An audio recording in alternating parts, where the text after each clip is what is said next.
Yes, Professor. I had a quick question. Okay. I just wanted you to explain again the box function, because I just want to make sure I'm understanding it correctly. Okay, we're going to cover that very specifically in a different lecture, but let me review it. This is something in Java. There are a number of classes like integer, long,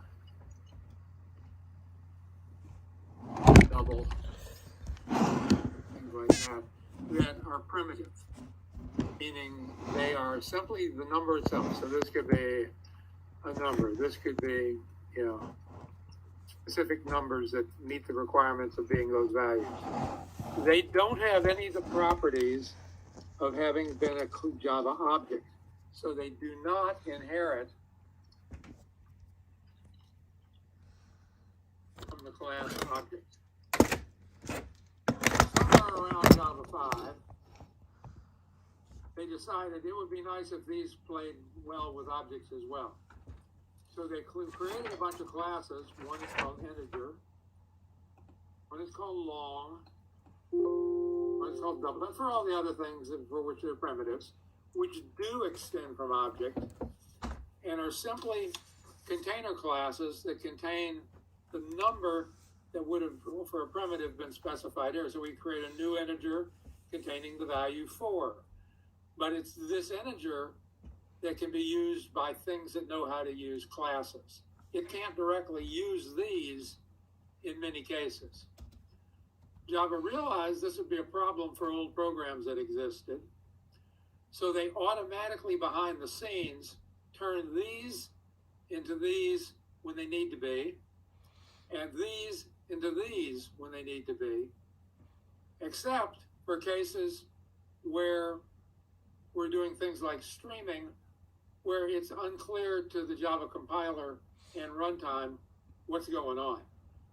So instead of having the machine do it, we need it to be specifically said on our part that we want a boxing to occur. And the act of boxing is taking this integer, creating a class around it, that's called boxing. Going the other direction is called unboxing. We take something that's already an integer and we just extract its primitive value. We'll talk about that in much more detail, but it's just a matter of Java fixing itself on the fly, and we're specifying that we want to have it done right there. Does that make any sense? Thank you, Professor. I understand better now. Okay. Okay, so here's another thing we could do. We don't know what lists do, but let's assume that we had a list of type string. Call it ls. We're going to make it be equal to an int stream dot iterate. Actually, let's do the other one.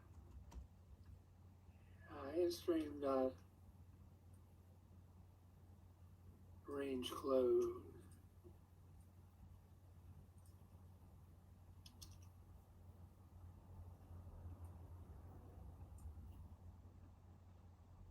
It's got 2 dots in there. Now, eventually, that's going to be closed off with a semicolon, but let's just bear with it for the moment. Now, once we've done that,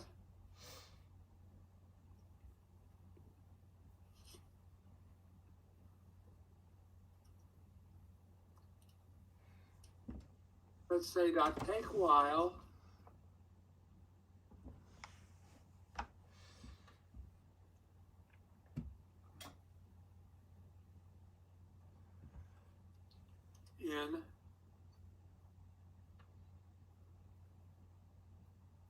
n is less than or equal to 50.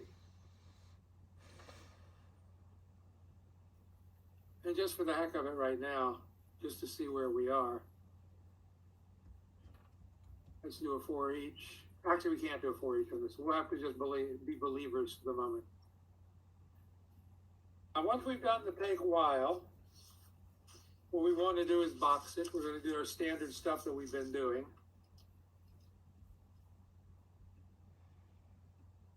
We want to do a map. And again, we can bring it in as in, we just call it in the lambda.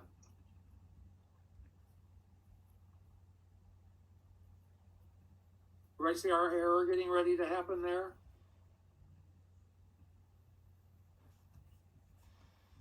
Actually, let's not even put that on it.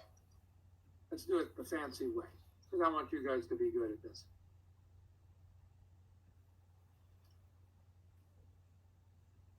And then we want to say toList.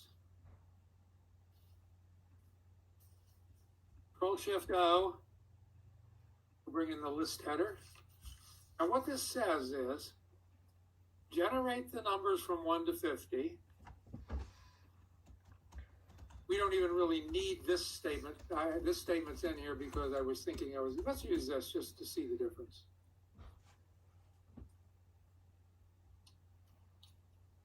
Oops, didn't want to do that.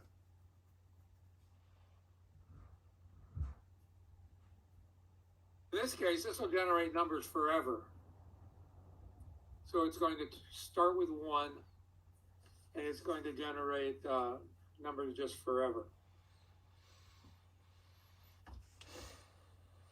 I'm going to actually start it with 2 because I don't want to get caught up on the even odd problem for the moment. I don't want to put a filter in here yet. So what we did is we did the same thing we did, but instead of the last statement printing things, we returned a list, which we saved inside the variable called ls. My semicolon down here. Now that we did that, let's create a string. We'll call it JS, which is equal to the method inside a string called join. Join will separate its items with a space, and it will take the list ls as a parameter. Then what we can do is we can take and print JS, trimming off any possible white space on the end of it. Now, whether it's there or not, we're going to learn in just a second. So let's run that. 2, 3, 4, 5. So the problem right now is this should be bumped up by 2. Again, this is the reason why we were going to use the other generate, but I wanted you to see the take while. It only takes numbers. It prevents you from this thing running forever. We also saw up here we could limit the number, but if we didn't know there were 25 even numbers, it would be better to take it while it's in a range. So what did join do? Let's take and put an X everywhere join added a character. Now that's a little too hard to read, so what I'm going to do is I'm going to copy that. And I'll just paste it in there. So notice that it put a space, which we have marked as X, between each number. Now, did it do anything at the end? Well, if we don't trim this, we'll be able to see.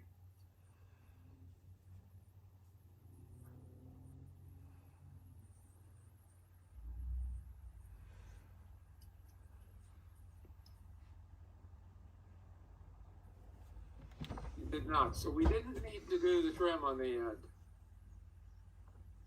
The trim would have been a way to get rid of the parameter on other things. So we wanted to be separated by spaces, put spaces between them, not after them.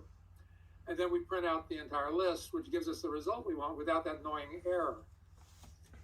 This, of course, could be simplified again to use the range closed. Let's do that because it's a little better solution.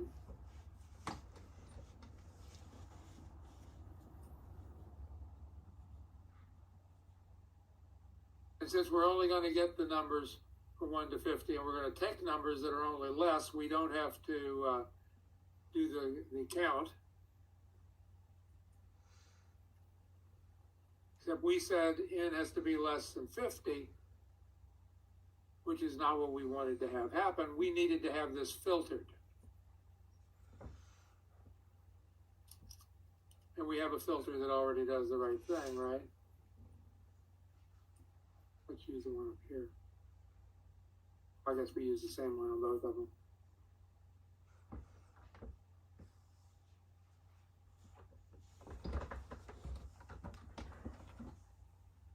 Now we have some very clear code. On our integer stream, generate me numbers from 1 to 50. I don't care how you do it. I want you to get rid of anything that isn't even.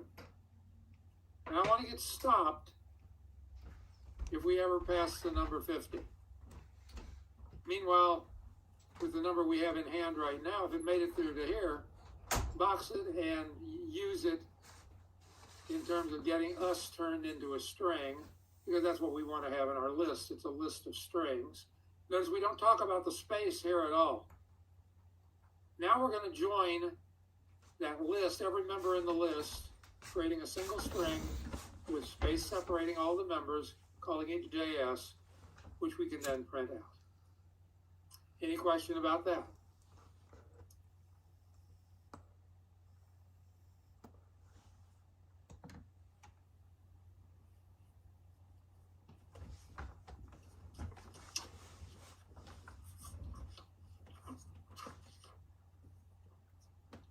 Okay, let us move ahead.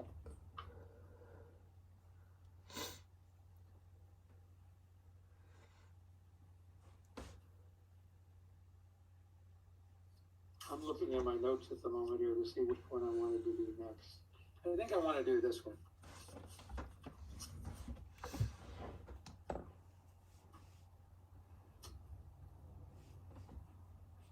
Okay, so what we're going to do is we're going to create another hello world here. So I'm going to close this guy out. He's right now got a star on him. Let me run him one more time so that he gets saved for sure. Close that, clear the console.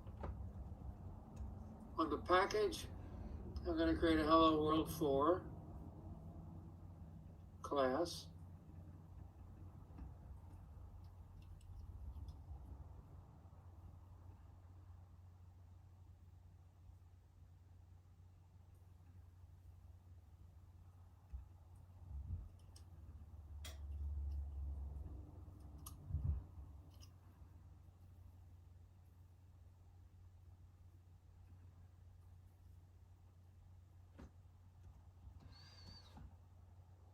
I'm picking create method, do it, and it'll do it for me. I just hovered over it to get that prompt. Okay. Now, we need to do this together. This is one thing we can do at the same time. Highlight the project. Right-click, say new,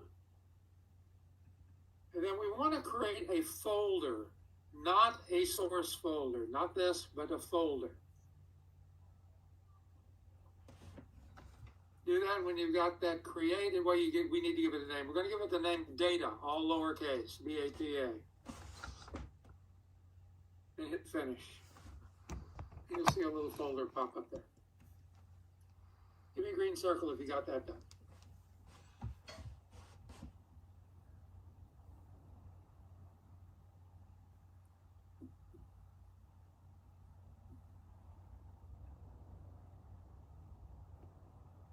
Okay. Now go to the browser, to your browser. We want to go to a link right here. Pocket Dictionary. Now, if you do it, it'll download to the corner down there probably. If it opens up in the browser, then you need to right-click on it and do a save as. What we're going to do is we're going to take the thing we downloaded and we're going to put it into that folder inside of Eclipse. So at the end of the website name, we put pocket.dic. It downloads here. I'm going to say show in folder. I'm going to right-click on it and say copy. Actually, in the Windows I'm using, you have to use an icon for that. It's Control-C or this little funny square thing for copy.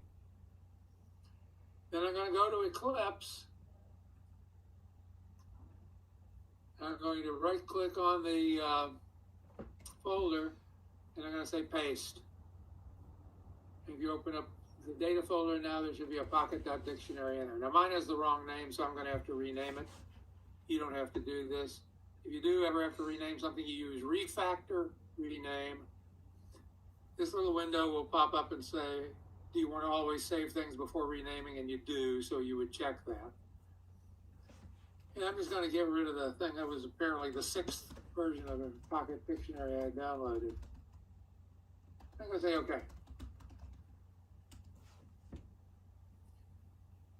Now I'm going to double click on it and it'll open up. In my case, it opened in a notepad. What is in here is not really a dictionary. It's a list of about 250,000 words, as I recall. So it gives us some good data to work with. And this little program, which you don't have to type in now, I just wanted you to get this data loaded so you can work with it later. We're going to write some code where we can do some stuff with that.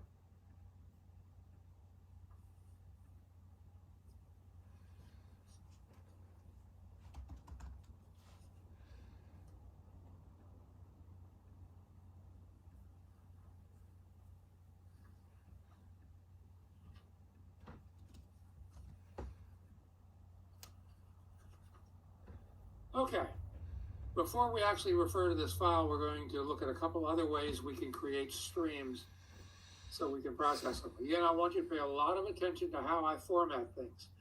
You have succeeded format the day that I can't tell your code from my code. So yeah, you have a question? Can you show us the link again? Yep.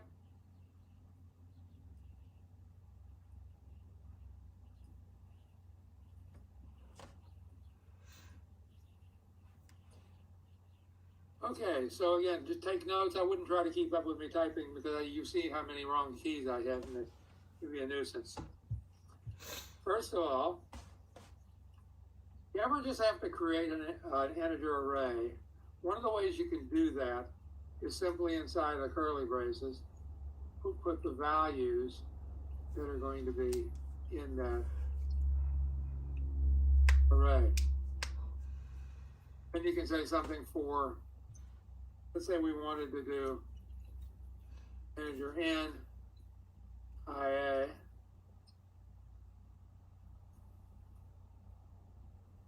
we want to print n.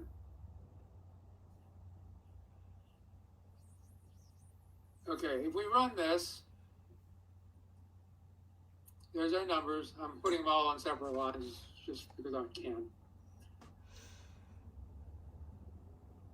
So we're using a different form of the for loop here.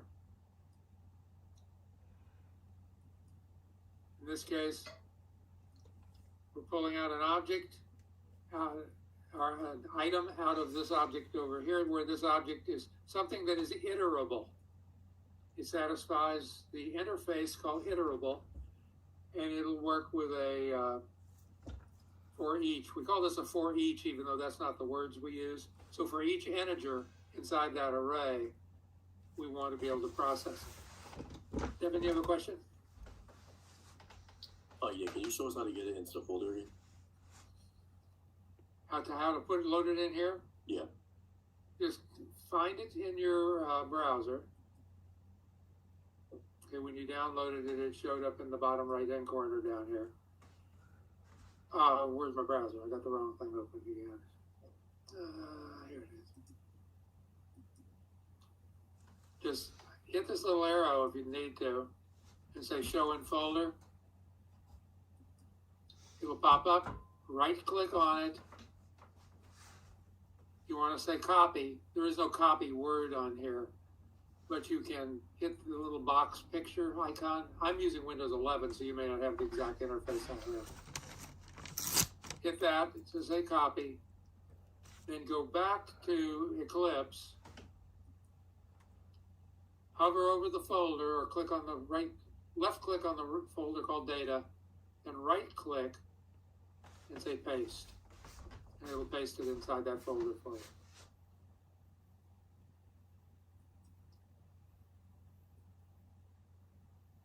Okay, so that's how we might do an integer array, just a place we could have it filed away. Now, we also can build a list using a method that's inside of arrays. And we'll talk in great detail about lists later on, not tonight. We want to have a list of integer. We'll call it, I don't know, IL. We can use a method in arrays called asList. And then inside the parentheses, we can pass it some numbers or whatever we want to deal with. And semicolon that. We'll shift O to get in the header for arrays. But basically takes these numbers, which we could have converted to an array, and instead convert them to a list. Now, in the case up here, this created primitives. In the case down here, it creates a list, and since lists can't be built of primitives, it has to use objects. Boxing had to occur for free for us here. Up here, in order to become iterable, boxing had to occur.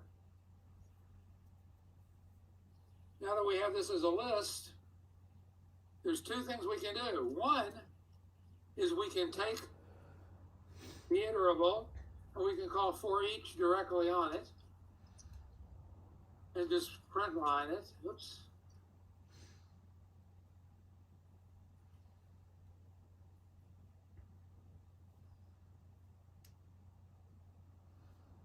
Oh, actually, I don't want to do a print line. I want to do a functional interface.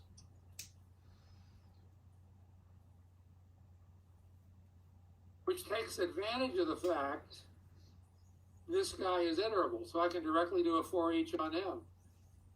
This for each, however, can also be done on a stream made out of the list.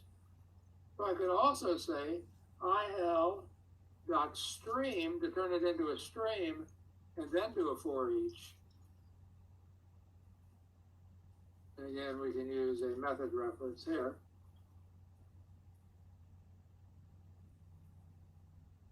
In order to get that to happen. If I run this, we look down at the bottom of our list, we'll see that we have the numbers 4, 5, 6, 7, 8, or 6, 7, 8, 9, I guess it was, yeah, 6, 7, 8, 9, twice. Once for this, once for that. We, of course, could have done this as well, we just didn't.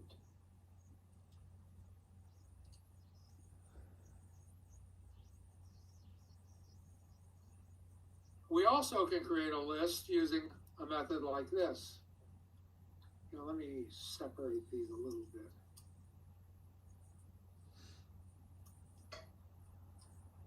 We can take, let's create a list this time of strings. LS. We can use, inside a list, there's a builder method called of. We can take and create my, dog, as, please,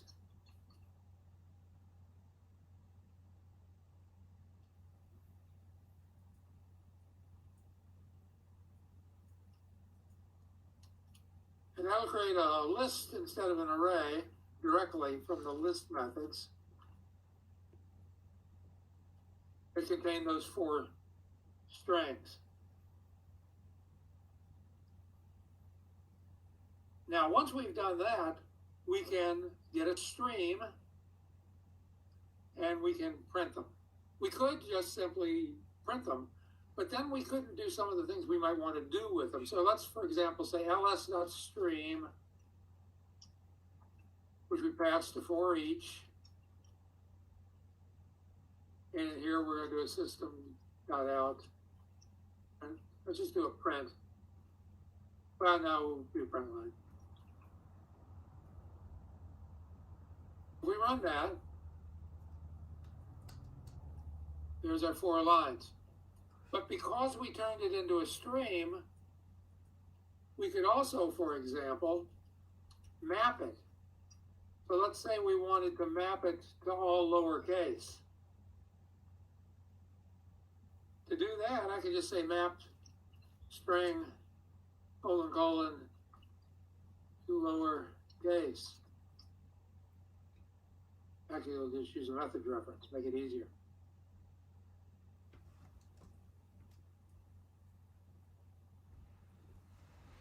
You'll see stylistically, I'll put these normally on separate lines.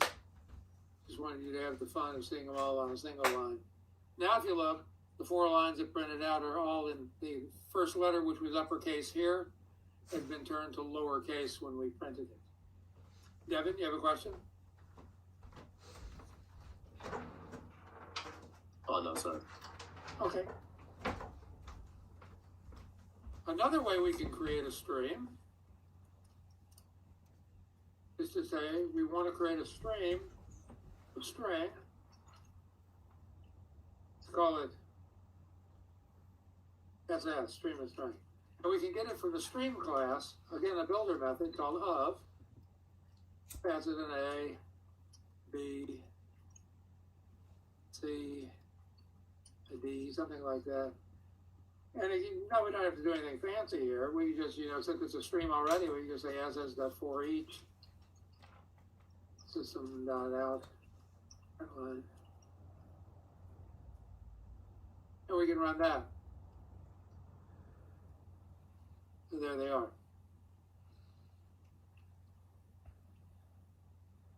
So what we've seen here is we know how to turn things into arrays simply. We can just specify them inside of curly braces. We can then iterate them. We can't turn these into streams. However, we can take an array method with some numbers or strings or something, turn it into a list, which we then can iterate, or we can turn it into a stream and terminate it with a for each.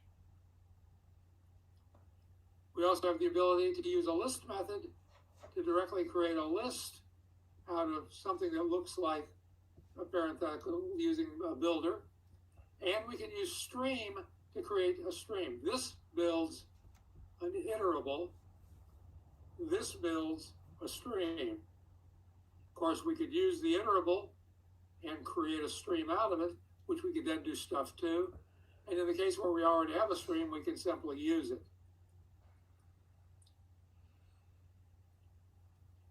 Now, one of the more fun things we can do is we can deal with that file we have.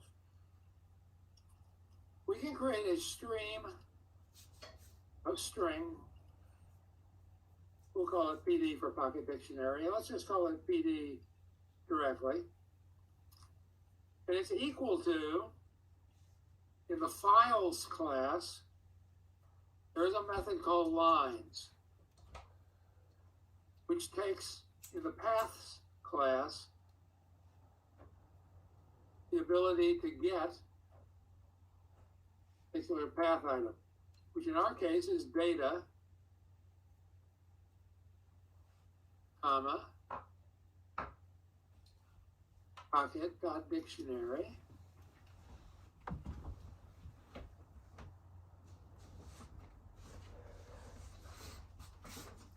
and we can put a semicolon on that, as I recall.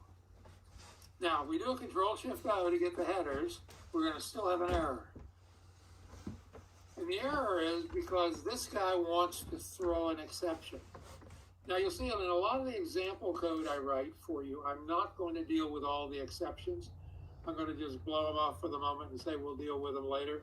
But do the same thing right here. Same thing will be with, for example, if you had a number and it eventually got to the biggest number possible and wrapped over, your code would break. Should you write code to handle that? Maybe yes, maybe no. We won't, unless we very specifically say we need to. In this case, I'm simply going to highlight that and pick the option that says add throws declaration, which is going to break main. So I'm going to go up and do the same thing there, add throws declaration. Now, this method will now run. It'll go to the datas folder, get the file pocket.dictionary, turn it into each one of the lines being a separate item inside of this stream. Now, what can I do with it? Well, it's a stream. Let's first of all just simply say ss.forEach system.out : print line. And let's just hit go.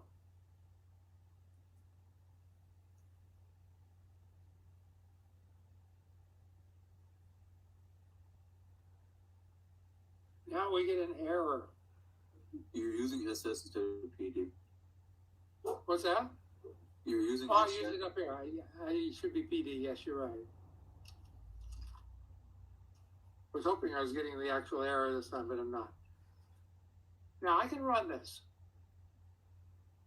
And we just saw 250,000 things go sailing by there. I think Eclipse is a little abbreviating that. But now that we have this thing printed, one of the things we have to do, if we got it from the files class, is close the stream.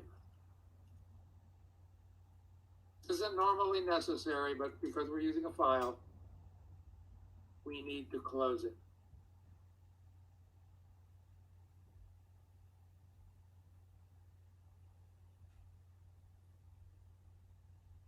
Now, one of the things that we might want to do is restrict how much we're going to see. We have a intermediate operator that will do that on a stream. So, do I want to? Yeah. I'll just stick it in here. Before the for each, because I have a stream right here, I can put a limit in.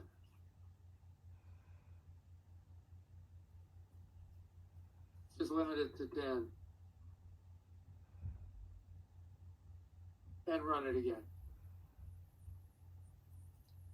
Now we're only limited to the first 10 words that are inside of the string, which for debugging and things could turn out to be pretty handy. Okay, now we're going to do something with the file, and I'm going to illustrate something that is often overlooked. What I want to do is I want to map the string to something, but I want to know what the string was. And if I were to, for example, map the string to its length, I wouldn't know what I had. So let's I'm going to leave that in and copy it, paste it in a second time. And in the second one, I'm going to call it PD2, not 32. Then put PD on the limit, and PD on the close, PD2 there. Now if I run it again just to make sure I didn't break anything, I should just get the list twice. Okay, now I'm going to push the second line of my stream down one. I'm going to indent it, and I'm going to take the semicolon, and I'm going to move it over underneath that. So it's now more like a stream would be properly presented. Sometimes we move this down, depending on how big this line is. Sometimes we leave it alone with this. In this case, it's easier to look at. We've got a limit. We're going to do a for each on it. The problem I just described to you is in between what we'd like to do is we'd like to do a map. And in the map, we're going to be receiving the item we had, which is, let's just call it S.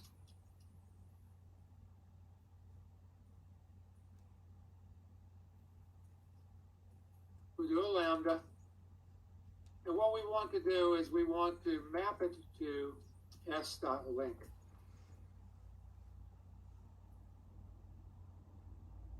Now if I run that,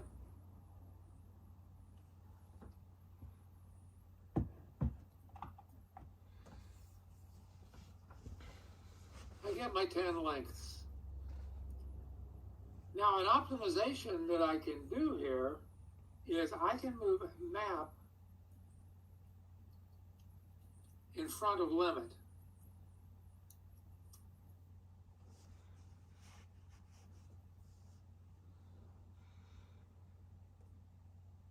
And now I will go back, just in case I might eventually add another one. I'm going to leave it on the line by itself. Now the reason for that is a stream is not a data structure. It doesn't hold the data. What happens is it has the stream itself, then it has all these intermediate operators that may or may not be there, and a terminating operator. The terminator pulls data through the stream. So every time it needs something new, it asks the guy in front of him to give it something, asks the guy in front of him to give it something, asks the stream to give it to him. Now, since limit is going to stop at 10, this guy doesn't have to map anything other than the items that are going to be pulled through it. So we'll want to stop at 10 and only do 10 mappings. Now it would work on either side, but some items don't. So in this case, when we hit the limit, we want it only to pull through things that have been mapped. And we may move that around depending on our end goal. If I run right now, there's our numbers. 1, 2, 3, what are they? 5, 3, 4. We can look at these to see if they're correctly linked. But now, I wanted to print out the string name as well. I've lost the string name when I went into the map. And you can only use a string once. If I need to use it a second time, I'll have to recreate it, and it won't be associated with what I'm getting ready to try to accomplish. So what I'm going to use kind of our first data structure, which is basically a data structure that just contains things. It doesn't have all the niceties of what we'd really like to have one of these things contain. So what we want to do is we want to take and first of all convert our string length thing into a function or a lambda. So to do that, one of the things I can do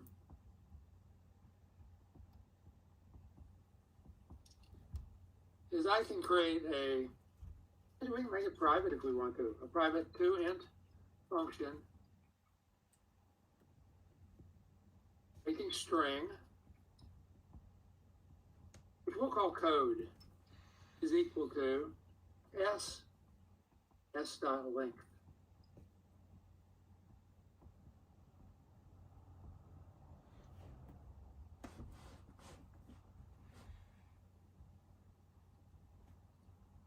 Control-Shift-O to bring in the 2int function thing. So now I have something that will be able to take a string as a parameter and turn it into an integer, which is exactly what s.length does. Here's the thing is passed into it, and we get back the length.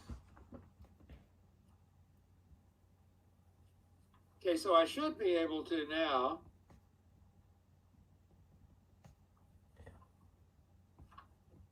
in my file be able to apply that length parameter.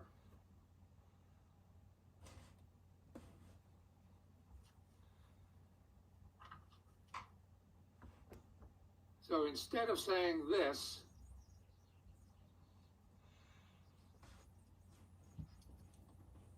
can we do code? Oops.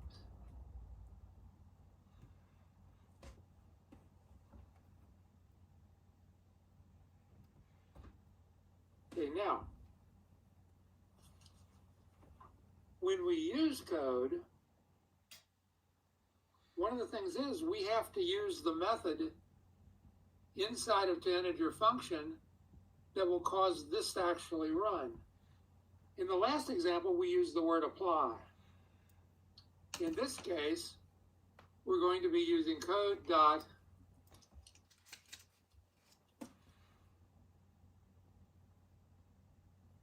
apply as int.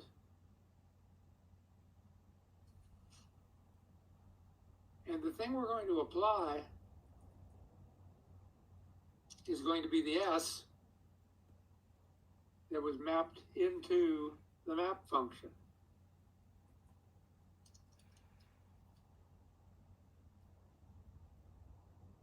The map is now being called, but it's using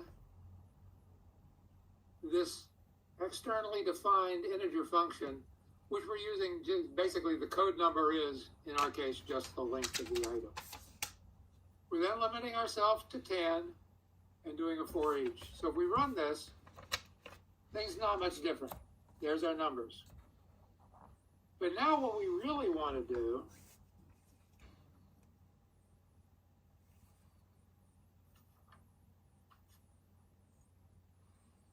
is, instead of mapping to an integer specifically, we want to map it to our data structure. And the data structure type we're going to create, I don't believe we're supported until about Java 11 or 14, I don't remember, but it's called a record. We're going to call it a bag. Type T and U. Or T is, we'll just give it the name of left, and U will give the name of right. And we'll let it write all the methods for us. So our idea here is, instead of us taking and just putting the length into the map, we're going to map ourselves into being a bag. So S is not going to become one of these for the moment. Map is going to take our string and it's going to create a new bag. We'll give it a diamond operator so it figures out what the types are. And it's going to take S as the first parameter. And then as the second parameter, we're going to take the code apply as int, whatever S is. We'll limit ourselves to 10, and then we'll print.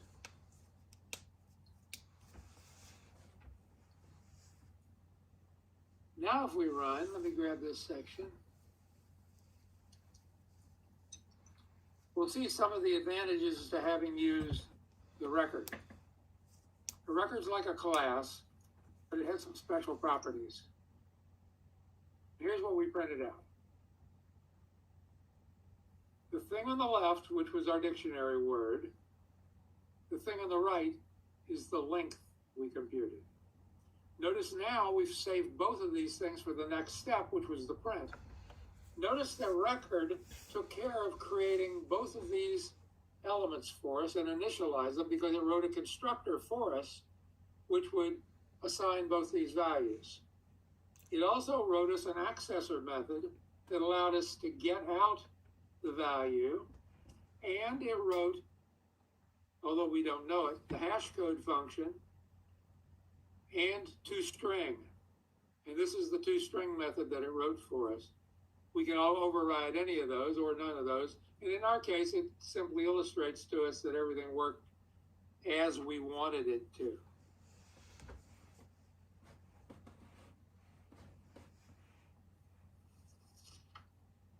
Now, we could enhance this a little bit more just as an illustration.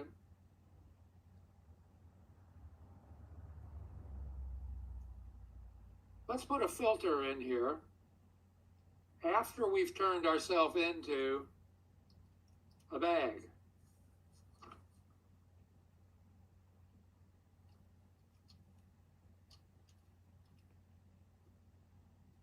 let's filter out so that we are only looking at the items we have, at least the first 10 of them that we have that have, we're passed in some value here, which is our bag, and we're going to say, b dot right is greater than 15. And then we'll limit it. So think what we're going to print now. We were given a stream. We take that stream. I'm going to put it back up there since we're not adding anything in front of it now. And we're going to map it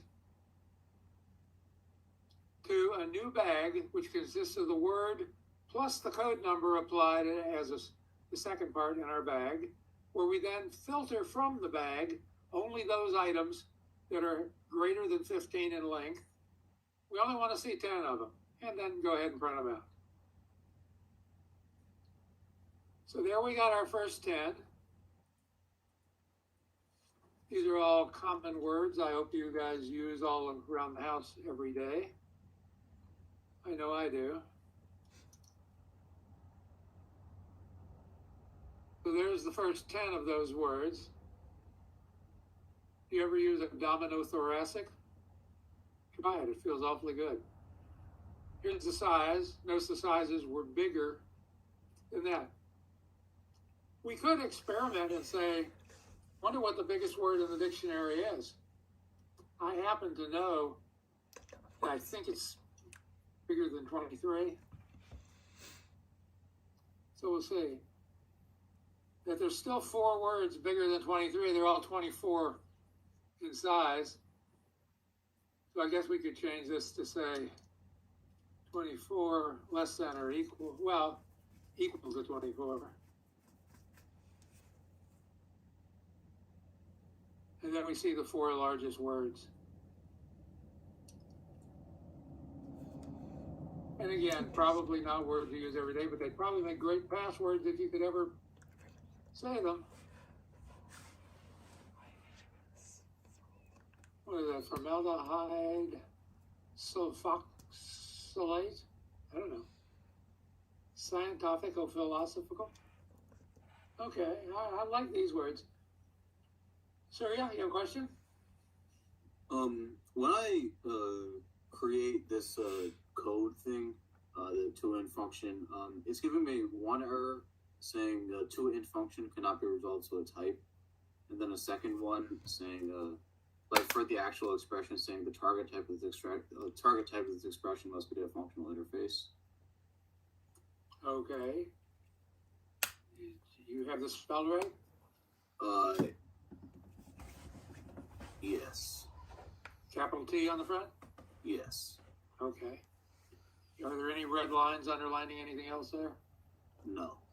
Okay, then we'll have to look at it separately because I can't see your screen. Okay. Okay, so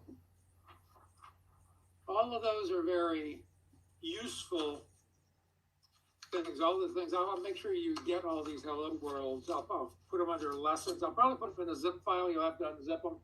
And then once you get them, in order to not have to type them all in, you can do a cut and paste into the package. Wherever they are, right click on them and say copy one at a time after they're unzipped. Come over here, get on the package, right click, and say paste. Then it'll drop it into the folder for you. If you ever paste anything over here and you don't see it, on the project itself, you can right click, and down about halfway is the word refresh. Clicking refresh will sometimes bring things into sync with each other.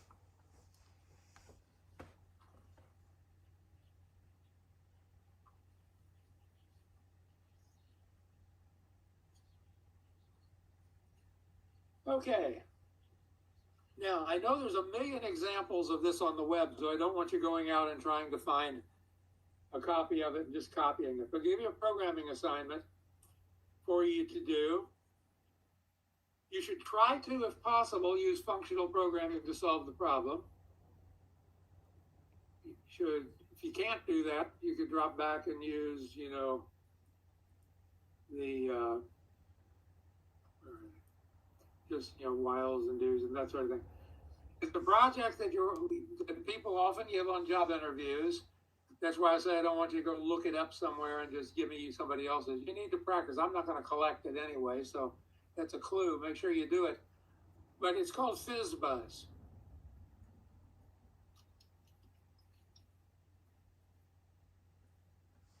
What you're going to do is you're going to take all of the numbers. Let me see how far I want you to go. From 1 to 50, I guess.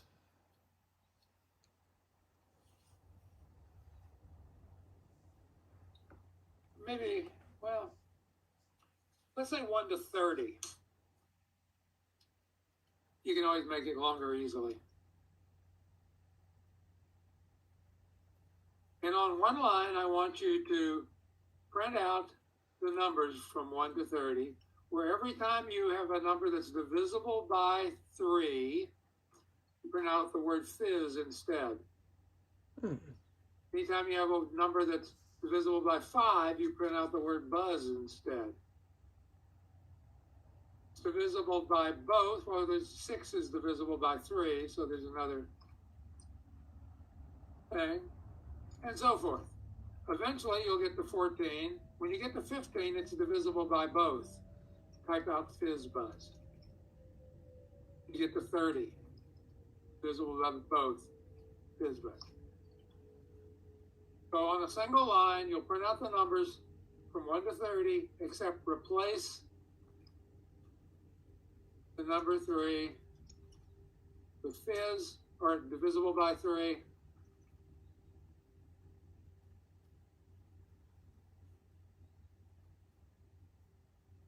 With the word fizz, replace if the number divisible by 5 with buzz, and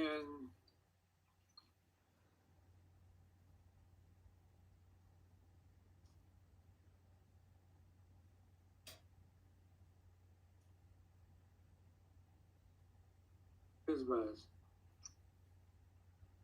And that should all be on a single line. Anybody have any question about that? Call the program cleverly. Oops, not this. FizzBuzz1. And try your best to see if you can use functional programming, streams. See if you can make use of anything that we covered here tonight with this. If you can't, you can drop back to the other to make sure you have the program done. Again, don't cheat.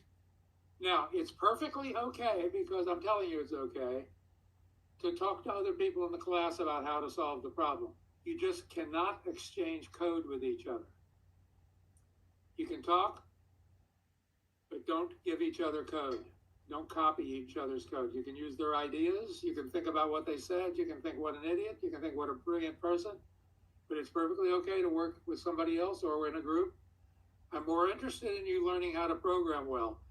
Once I've posted these, I'll post them after class tonight. I have one phone call I have to make, business phone call, and then I'll post them on Blackboard under the section called Lessons. And there'll probably be just one zip file containing, you know, all 4 Hello Worlds we did tonight. Anybody have any questions? If you don't have everything installed, you can still do the problem. I mean, it doesn't mean you have to have the thing installed to get that to do. Devin, you have a question? Yeah, can you show us the FizzBuzz assignment again? If I can find it. This is why, by the way, I don't have people program at the same time. Because somebody 10 minutes later will say, by the way, when we started class tonight, you showed us a picture, and by then I've long since lost it. But here it is. If it's divisible by 3, print out the word fizz instead of the number. If it's divisible by 5, print out the word buzz instead of the number. If it's divisible by both numbers, 3 and 5, print out the word FizzBuzz as a single word instead of that word.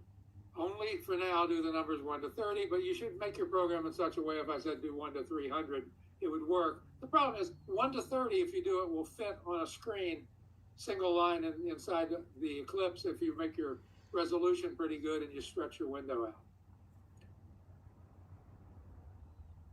The numbers should be separated by spaces, so Fizz and Buzz would have a space in here. Obviously, at the very end, there should not be a space. But we know how to do that. Anybody else have any? Devin, you have any other questions? No, that's it. Okay. You should be excited about this. Computer scientists practice programming. You know, it sounds like fun. I think I'm going to have it. Well, I'll have to do the homework too. I don't have a working example to show you for next class, so I'll have to do it too. I'm excited about that. It's fun to write code. Abadu? Yeah, I had a quick question. So for this homework assignment, you want it to be like where it goes 1 to 30, and in each like place that's divisible by 3 and 5, it has the corresponding words, or do you want it to be like where you enter a number and then you can get the corresponding word? I don't see any instructions about entering a number. Okay. All right, thank you. Okay. Okay, if you're still broken with your thing and you need to hang around for a few minutes, I'm not going to be available back online until about 10:20. So feel free to pop back online if you have any further questions or anything. I'll come on for 5 or 10 minutes, whatever I need to do if you're hung. Remember, if I can't see your screen, I can't probably fix you with an error message. And I don't have any Macs or Linux machines in this office, so I can't really help you there. If you're having problems still, looks like most people got it to work, which is a big clue. You probably could talk to some of them about seeing how you can get your stuff to work. Don't be, oh, I got an error, I don't know what to do. There's an internet out there, fix it. Your computer science class. And you've already had the first class, which means you know how to use your computer. Okay, well, I guess that's enough for tonight. I'll see some of you, I guess, tomorrow in the computer architecture class, and the rest of you I will see on Monday night, on time at 8 p.m. Have a nice weekend and enjoy writing this code. Really get into it and enjoy it. If you get done really fast, write it a different way. Do it 2 ways.